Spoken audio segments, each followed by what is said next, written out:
મિત્રો તમે video last સુધી જોજો કારણ કે મજા આવશે. વાત આપણા બનાસકાંઠા ઉપર આવી છે.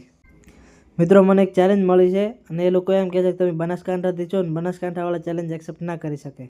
મિત્રો આપણને ચેલેન્જ મળી છે મોટા પતંગની. એ લોકો એમ કહે છે કે તમે બનાસકાંઠાવાળા આ પતંગ નહીં ઉડાવી શકો. અને મિત્રો આપણે એ ચેલેન્જ એક્સેપ્ટ કરી નાખી કારણ કે વાત આપણા બનાસકાંઠા ઉપર આવી છે.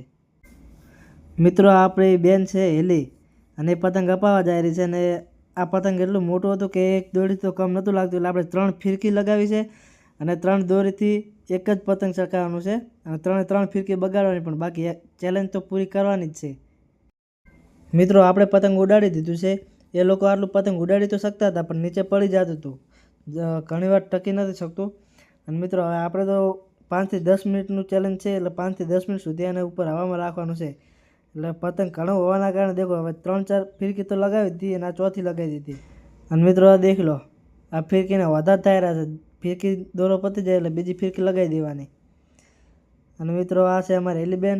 એ એમ કહેતા કે મને પતંગ ચગાવવા, પણ પતંગના વજન હોવાના કારણે એ પતંગ ભાઈ હિમાંશુભાઈએ લઈ લીધું.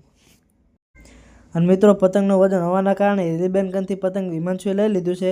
અને મિત્રો હિમાંશુ પણ એક વ્લોગર છે અને એને યુટ્યુબમાં ચેનલ છે. ચેનલનું નામ હું અહીંયા લખી દઉં છું, તમે સબસ્ક્રાઈબ કરી નાખજો. અને જોઈ લો મિત્રો હિમાંશુભાઈને પતંગ ચગાવવાની સ્ટાઇલ કંઈક આવી રીતે છે. બાકી ગમે તે થાય, બનાસકાંઠાના બંકા પાછા ક્યાંય ના પડે, અમદાવાદ હોય કે દુબઈ હોય. અને હિમાંશુભાઈથી કંટ્રોલ ના થયું એટલે પતંગ તો ભાઈ મારે જ ચગાવવું પડ્યું. અને જોઈ લો મિત્રો 3 દોરડી છે અને 3 ફિરકીઓ છે અને 3 ફિરકીઓ વચ્ચે ખાલી એક જ પતંગ અમે ચગાવવાના છે. અને મિત્રો 10 મિનિટની ચેલેન્જ આપણે કમ્પ્લીટ કરી નાખી છે. અને એ ઉપરથી અમદાવાદવાળાને તો ખબર પડી જ જાય છે કે બનાસના બંકા કે પાછા તો ના જ પડે. બાકી રંગ જોમે કે જંગ જોમે, આ બનાસકાંઠાવાળાને જો કોઈ નડે એ 100% પડે. તો મિત્રો પતંગ ચગાવ્યા પછી અમારા હાથ કંઈક આવા થઈ ગયા છે.